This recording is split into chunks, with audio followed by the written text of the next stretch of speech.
탐정의 눈으로 사건을 들여다봅니다. 탐정 손수호.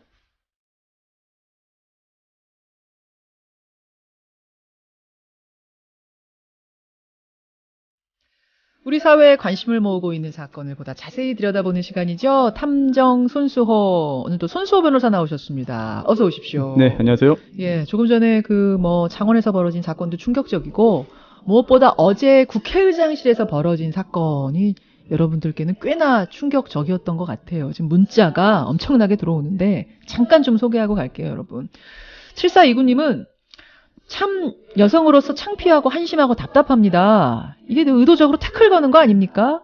이런 분이 계시는가 하면,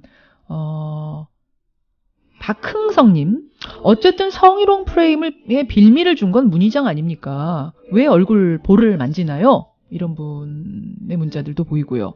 반면에 신만성님은 의장실에서 나가려고 하는 사람을 여자 의원이 파고들어서 손으로 막아놓고 그걸 무슨 성추행입니까? 오히려 문희장이 성추행 당한 겁니다. 이런 의견이 들어오는데, 손탐정님. 네. 어떻게 보셨어요? 개인적으로는. 어제 의장실에서의 그 소동뿐 네. 아니라 그 원인이 바로 그 패스트트랙 관련된 여야의 다툼이잖아요. 그렇죠. 그러면서 또 국회법 규정이 어떻다. 이게 사인 보임이 가능하다. 네. 절차가 어떻다. 이런 식으로 절차 진행하면 나중에 법원에 내가 문제 제기할 거다. 이런 공방이 오가는데 예. 그동안의 사례 전례들을 보면은요. 실제로 법원의 어떤 판단까지 갈 가능성은 그렇게 크지 않은 것 같아요. 그러니까 설사 성추행으로 고소 고발까지 간다고 하더라도 네, 그뿐 아니라 절차적인 부분에서 절차적인 부분도 그렇고 정치적인 게 법원에서 판정까지 나오는 경우는 거의 없다. 일단 정치인들은 결국 정치력으로 풀어가는 게 대부분의 경우고요. 그리고 또 설령 법원으로 갔다 하더라도 사법부가 국회, 특히 여야 정당의 어떤 그 행위에 대해서 깊게 관여하는 거를 최대한 뒤로 미룹니다. 네, 아마 이번에도 여야의 어떤 그 정치력에 의한 해결이 되지 않을까 싶어요. 그래요. 예. 하여튼 씁쓸했습니다. 예. 정치판이 코미디판 같다. 이런 이야기까지 어제 나올 정도로 뒤숭숭했는데, 오늘 탐정에서 가지고 오신 얘기는 어떤 사건이네요. 네, 그렇습니다. 작년 10월에 벌어진 일이에요. 그런데 최근에 청와대 홈페이지에 청원글이 올라오면서 관심을 모으고 있죠. 예. 바로 경기도 부천 링거 사망 사건입니다. 사회면을 유심히 보신 분들은 아마 아실 거고, 아닌 분들은 좀 가물가물하실 텐데, 그러니까 동반 자살을 남녀가 시도했다가 네. 한 사람은 살아남고 한 사람은 숨진 그 사건이죠. 그렇습니다. 그런데 유족들이 의혹을 제기하고 있어요. 이게 그냥 사망 사건이 아니라 살인이라는 거예요. 유족들이 이건 네. 살인 사건이다. 살인 사건으로 불러야 한다. 이렇게 주장하는 건데요. 이미 사망한 지 반년이나 지났는데 유족들이 왜 여전히 의혹을 제기하고 있는지, 도대체 유족들이 가지고 있는 불만은 무엇인지 오늘 살펴보려 합니다. 부천 링거 사망 사건, 어떤 사건입니까? 네, 2018년 10월 20일 저녁인데요. 경기도 부천의 한 모텔에서 30대 남성 A씨가 숨진 채 발견됩니다. 예. 그런데 A씨의 사체에서요. 프로포폴을 비롯한 약물을 투약받은 흔적이 발견됐어요. 예. 프로포폴이 뭔지는 이제 다 아시잖아요. 많이들 아시죠. 네. 그 외에 쌍꺼풀 수술 등에 사용되는 국소 마취제입니다. 리도카인이 발견됐어요. 그리고 또 소염 진통제인 디클로페낙까지 나왔는데 부검 결과 사인은 이 소염 진통제 디클로페낙으로 인한 심정지로 추정됩니다. 그래요. 그런데 그 모텔 방에 혼자 있던 게 아니었습니다. 함께 있던 여자친구 B씨가 있었는데요. 예. 그런데 이 B씨 역시 약물을 투약받은 상태로 정신을 잃은 채 발견됐습니다. 그런데 A씨, 남성 A씨는 숨지고 B씨는 살아나고 그런 거죠? 그렇습니다. 목숨을 건진 이 간호조무사 여성 B씨가 경찰에서 이렇게 진술했어요. 남자친구 A씨가 내가 자살하겠다고 말하면서 함께 죽자고 했다. 그래서 내가 그 부탁을 받고 약물을 넣어준 것이다. 주사한 것이다. 그런데 어찌된 영문인지 A씨는 사망하고 나는 살아남았다. 이 여성이 간호조무사이기도 하고 실제 사건 현장에서 약물들도 있었고 투약받은 흔적도 있고 여러 가지가 있었기 때문에 경찰도 초기에는 동반 자살로 본 거죠. 그렇습니다. 경찰도 동반 자살 시도로 상황을 보고요. 그렇게 판단을 한 거죠. 처음에는. 근데 두 사람 다 약을 투약하고 쓰러진 채 발견이 됐는데 같이 이제 투약을 했는데 왜 한 사람은 살고 한 사람은 죽고 왜 이렇게 결과가 다른 겁니까? 그러다 보니까 이제 미심쩍은 부분들이 드러나는 거예요. 물론 함께 목숨을 끊으려다가 일부는 사망하고 일부는 살아나는 경우는 꽤 있습니다. 있긴 있지만. 네. 하지만 이 사건은 약간 좀 이상해요. 어떤 부분이요? 보통 이런 유형의 사건에서는요. 숙박업소 사장이나 직원이 이제 발견해서 신고하거나 예. 아니면 자살 증언을 눈치챈 뭐 지인들, 뭐 가족, 친구들이 신고해서 휴대전화, 위치 추적 등을 통해서 발견하는 경우가 많아요. 예. 그런데 이 사건에서는요. 이 여자친구 B 씨가 스스로 신고를 했습니다. 깨어나서 119에 전화 7통을 했고 또 어느 모텔 몇 호에 있다는 그런 내용의 문자를 111에 보내기도 했어요. 예. 그래서 현장에 119 구급대, 지구대 경찰이 출동을 한 거죠. 같이 약물 투약을 했는데 한 사람만 깨어나서 신고를 한 거예요. 네, 사망한 A 씨에게서는요. 치사량의 약물이 검출됐습니다. 예. 그런데 이 여자친구 B 씨에게서는요. 같은 성분이 체내에서 검출되긴 했지만 그 양이 매우 적었어요. 이게 치사량에 미치지 않은 거는 물론이고요. 예. 심지어 이제 치료 농도 이하인데요. 이 치료 농도라는 거는 치료 농도 이하라는 거는 약물이 나오긴 했지만 이게 너무 미량이기 때문에 치료도 필요 없는 수준이라는 거죠. 거기에 대해서 이 살아남은 B 씨는 뭐라고 해명해요? 네, 이게 스스로 함께 목숨 끊기 위해서 링거를 통해서 약물을 투약받은 게 맞다. 예, 그런데 내가 이제 과민 반응 때문에 어쩌다 보니 링거 바늘이 몸에서 빠져나가서 내가 깨어난 것 같다. 이런 주장을 하는 거예요. 나도 프로포폴이랑 뭐 이것저것 섞어서 맞았지만 나는 네. 몸에서 과민 반응이 일어나서 바늘이 저절로 빠졌다. 그렇습니다. 몸부림을 쳤다는 주장인 것 같은데. 그리고 그 후에 남자친구 A 씨가 사망한 걸 확인하고 남자친구에게서 링거 바늘을 뽑았다. 예. 그리고 나도 따라 죽으려고 예. 다른 약물을 직접 내 몸에 주사로 투약하기도 했고 예. 심지어 욕실에 가서 바디 샴푸까지 먹었다. 그런데 죽지 않았고 결국은 내가 신고할 수밖에 없었다. 자, 뭐 그럴 수도 있죠. 이 여성의 말대로 뭐 참 불행한 일이지만 그렇게 서로 뭐 숨지려고 극단적인 선택을 했다가 일이 될 수 있는데 이상한 부분이 진술에 많다는 거죠. 네, 정말 그런 주장이 과학적으로 가능한가? 이 부분을 좀 검토해봐야 되겠네요. 들여다보죠. 네, 첫 번째, 만약 여자친구 B 씨가 정말 프로포폴 주사 등을 맞았다면 예. 그렇게 금방 깨어날 수 있는가? 궁금하잖아요. 네, B 씨의 주장에 따르면 B 씨가 링거를 통해 프로포폴 맞았다는 건데 그렇다면 적어도 이제 1분 안에 1cc 이상이 몸에 들어왔을 거라고 전문가들이 봅니다. 그랬겠죠. 그렇다면 금방 깨서 신고할 수가 없다는 거예요. 1cc만 몸에 들어가도 프로포폴은 바로 작용을 한다. 네, 그래서 이렇게 금방 깨어날 수는 없다. 네. 따라서 혹시 프로포폴을 아예 맞지 않았기 때문에 신고할 수 있었고, 즉 처음부터 아예 잠에 들지 않았던 거 아니냐? 이런 의문을 제기하고 있습니다. 그래요. 둘째는요? 네, 프로포폴 과민 반응으로 발작을 일으켜서 주사 바늘이 빠진 것 같다는 여자친구 B 씨의 주장. 예. 관련 서적을 보면은요. 이 프로포폴로 인한 발작 가능성에 대한 언급이 있긴 해요. 예. 하지만 법의학자들이 이렇게 말합니다. 사실 이 발작이라는 게 뭐 가능은 하지만 팔을 움찔하는 정도다. 따라서 바늘이 빠질 정도의 격한 움직임은 아니고 또 이게 국내는 물론 해외에서도 그런 사례를 직접 찾아보기는 어렵다. 아하. 그러니까 지금 이렇게 되다 보니까 숨진 남성 A 씨의 유족들이 이건 타살이다. 동반 자살 아니다라는 얘기를 주장하는 거죠. 네, 특히 자살 여부를 확인하기 위해서는 자살 동기도 파악을 해야 되잖아요. 예. 네, 그런데 여자친구 이렇게 주장합니다. 이 남자친구 A 씨가 빚이 많았다, 힘들어했고 그래서 스스로 목숨을 끊기로 결심한 거다. 예. 실제로 이 남자친구가 신용카드 돌려막기 등으로 인한 채무 때문에 어려움을 겪은 건 사실이에요. 하지만 가족들은 이렇게 또 설명을 합니다. 월급을 300~400만 원씩 받았다.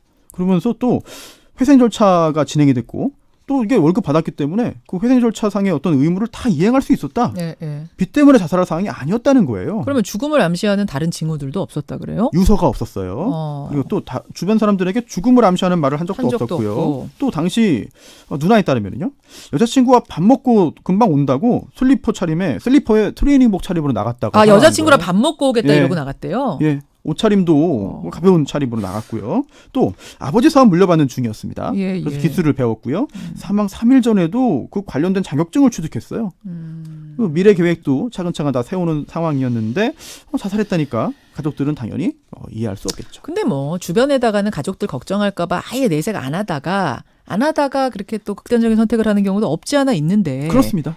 있는데 그 부분은 어떻게 보세요? 네, 여자친구 B 씨가 휴대전화 통화 내용을 자동으로 녹음되도록 설정을 해놨어요. 예, 예. 네. 그래서 그 내용들을 다 나중에 확인을 해봤습니다. 예, 왜냐면은 가족한테는 얘기 안 해도 여자친구한테만 뭔가 이런 암시의 말, 뭐 힘들다는 말, 빚 때문에 못 살겠어 이런 말을 했을 수도 있으니까. 네, 그렇습니다. 그걸 찾아보려고. 네, 그런데 그 통화 내용을 봐도 죽음 관련 얘기가 없어요. 없어요. 이걸 추궁하자 여자친구가 이렇게 말합니다. 남자친구와 전화로는 죽는 얘기 하지 않기로 했다. 죽음 관련된 얘기는 직접 만나서 하기로 했고 전화로는 안 했다. 전화로는 안 했다. 네. 그 약속을 해서 그러니까 그런 증거는 주장입니다. 없다. 네.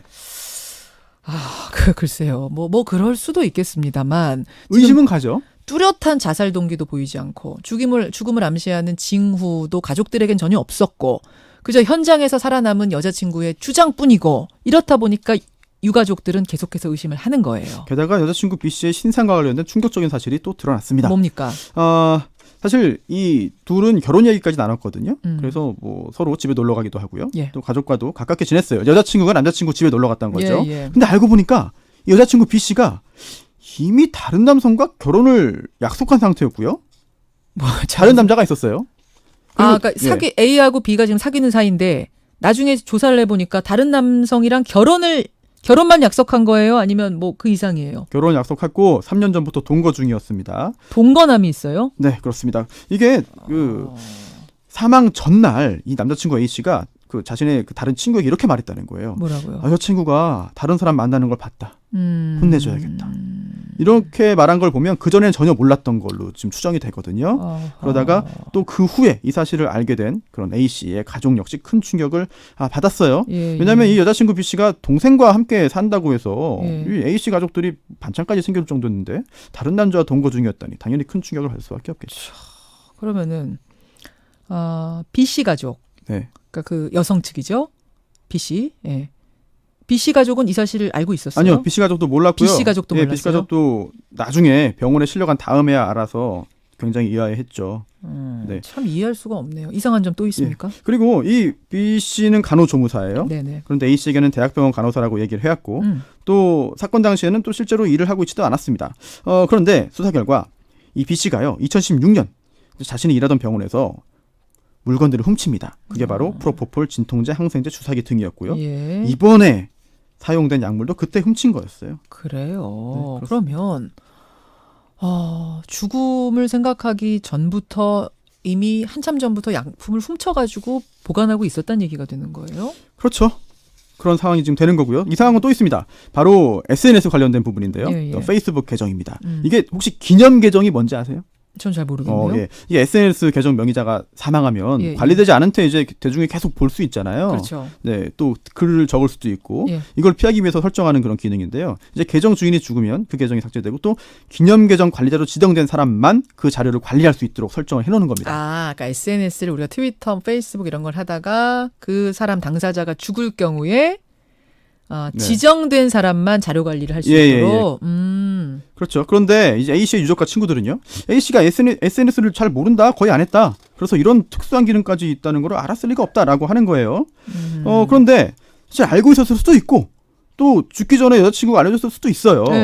하지만 좀 이상한 부분이 있습니다. 왜냐하면 사건 한 달 뒤, 그러니까 A 씨가 사망한 지 한 달 후에 창원 지역에서 누가 이미 죽은 A 씨 페이스북 계정에 접속을 했어요. 그리고 그때 창원에 바로 그 여자친구 B 씨가 있었습니다. 아니 근데 B 씨가 들어가 볼 수 있잖아요. 여자친구니까. 그게 왜 수상합니까? 근데 들어갈 수 있어요. 하지만 이 B 씨가 접속 사실을 이제 부인을 하기 때문이에요. 들어간 적이 없다라고 했어요. A 씨의 SNS 비밀번호를 모른다고 한 건데요. 하지만 이게 거짓말입니다. 나중에 보니까 살아있을 때부터 A 씨 생존 시기부터 주민번호, 각종 비밀번호 다 알고 있었고요. 심지어 공인인증서까지 가지고 있어서 A 씨의 금융거래 내역까지 확인을 해봤다고 하는 건데 그 부분도 좀 이상하잖아요. 아니 왜 남자친구 금융거래를 확인해? 그러게요. 남자친구라고 해도 금융거래 내역을 왜 확인했을까? 네, 뭐 평소에 그 집착이 많은 성격이었기 때문에 뭐 이제 영상 통화를 통해서 어디에 있는지를 확인하려고 노력을 하기도 했고 그 외에도 굉장히 좀 여러 가지 그런 그 갈등이 발생했다. 그래서 이 작년 4월까지만 해도 이 A 씨가 B 씨와의 결혼을 진지하게 생각했지만 이런 모습들에 지쳐서인지 8월부터는 B 씨가 아닌 다른 사람과 선봐서 결혼하고 싶다는 얘기를 친구들에게 했다고 합니다. 그 죽은 남성이 결국은 딴 사람과 결혼하고 싶다고 갈등이 생겼을 것으로 추정되는 거죠. 그러니까 뭐 종합적으로 해보면은 의혹이 꽤 많아요. 근데 지금 경찰이 기소 의견으로 검찰에 송치를 하긴 했는데 네. 약품 절도 혐의만으로 기소가 된 거예요? 기소 의견을 낸 거예요? 아니요, 그렇진 않아요. 일단 약품을 훔쳤으니까 절도죠. 예. 또 자격도 없이 향정신성 의약품 등을 이제 투약했으니까 또 투약받기도 하고 이거는 마약류 관리법 위반입니다. 근데 가장 중요한 부분이 있죠. 자살이냐, 타살이냐. 그렇죠. 네, 이 B 씨가 여성 B 씨가 남자친구 A 씨를 살해했다고 보고 있어요. 경찰도 그렇게 보고 있어요? 네, 다만 살인죄는 아니고요. 예. 이제 위계에 의한 촉탁살인이라는 그런 분석입니다. 그게 무슨 말입니까? 위계, 그러니까 속임수죠. 예. 속임수를 써서 촉탁살인인데요. 촉탁살인은 건 부탁이라고 보시면 이해가 빠릅니다. 나를 죽여달라라고 부탁을 했다? 네. 그런데 그 자체가 속임수에 의한 것이었다. 속임수를 써서 그러니까 B 씨가 A 씨를 속여서 거기에 속은 A 씨가 B 씨에게 나를 죽여달라라고 촉탁을 하고 그 부탁을 받은 B 씨가 살해했다는 거죠. 네. 그런데 이게 그리고 만약 B 씨의 주장대로 설령 동반 자살을 시도했다가 혼자 살아남았다고 하더라도 또 자살 방조죄 처벌 대상이긴 합니다. 그러면은 숨진 남성의 가족들은 촉탁 살인도 아닐 것이다. 네. 우리 아들이 우리 오빠가 나를 죽여줘라고 했을 리도 없을 것이다. 이건 그냥 타살이다 이렇게 주장하고 있는 그렇습니다. 거고. 그런 일반적인 의미의 살인이다라고 주장을 하고 있는 건데 사실 형법 규정을 보면 그 두 경우에 법정형은 동일해요. 그래요? 네. 하지만 구체적으로 비난 가능성이 다르고 그렇죠. 또 선고될 수 있는 형량도 유죄인 경우에 달라지기 때문에 어느 죄목을 적용하는지는 굉장히 중요하죠. 지금 검찰이 그러면 수사를 하고 있는 중인 거예요? 예, 이제 경찰에서 검찰로 송치됐기 때문에 사건이 이제 검찰에서 추가적인 수사를 해서 기소하게 되면 또 재판이 열리게 되는 거죠. 저희가 뭐 단정할 수는 없습니다만 유족들 주장처럼 참 이상하다, 의심은 간다 이런 면은 꽤 많네요. 부천 링거 사망 사건. 손탐정의 한마디는 뭡니까? 이번에도 유족 대 경찰인가? 의견 대립이 있어요? 갈등이 있어요? 이런 유형 사건 발생하면 자살이냐 타살이냐 두고 논란이 많이 일어납니다. 일어나죠. 유족들은 자살 일이 없다, 타살이다라고 하는 것이고요. 경찰이 밝혀달라라고 부탁을 하는 거죠. 반면 경찰은 열심히 수사했다, 최선을 다했다, 객관적인 물증을 확보했다. 그 결과 우리의 판단이 이렇습니다. 라고 하는 건데요. 여기에 대해서 갈등이 생길 수가 있어요. 유족들은 지금 경찰의 부실 수사를 지적하고 있습니다. 또 범죄 사실을 제대로 소명하지 못했기 때문에 구속영장 기각된 거 아니냐라고 말을 하고 있어요. 반면 경찰은 부실하지 않았다. 우리는 객관적으로 다 확인했다. 그래서 검찰로 사건을 송치했다라고 주장을 하는 건데 이 사건은 특히 증거 관련된 그런 갈등이 하나 있습니다. 증거? 네. 초기에 현장 출동한 경찰이 사건 현장을 보고 동반 자살 시도로 생각을 했잖아요. 근데 그 후에 뭔가 좀 미심쩍은 상황이 있고 게다가 중요한 게 바로 숨진 A 씨의 전화기입니다. 전화기요? 예. 그런데 이 전화기가 잠겨 있었는데요. 이 전화기를 풀려고 시도를 계속했어요. 근데 경찰이 실패한 거예요. 그러다 보니까 결국은 이제는 비밀번호 알아내도 열 수 없는 비활성화 상태가 돼버렸습니다. 완전 잠김 상태? 네. 우리도 막 하다 보면 여러 번 하면은 잠기고 30초 후에 그렇죠. 다시 하세요. 100초 후에 다시 하세요. 네. 너무 이제 많이 안 돼요. 하다가 불가능. 완전히 잠겼습니다. 여기에 대해서 경찰은요. 이거 우리가 디지털 포렌식 하기 위해서 맡겼는데 거기서 뭔가 문제가 생긴 거다. 하지만 여자친구 전화를 통해서 확인 다 했다라고 해명을 하고 있습니다. 여기까지 탐정 손수호 수고하셨습니다. 네.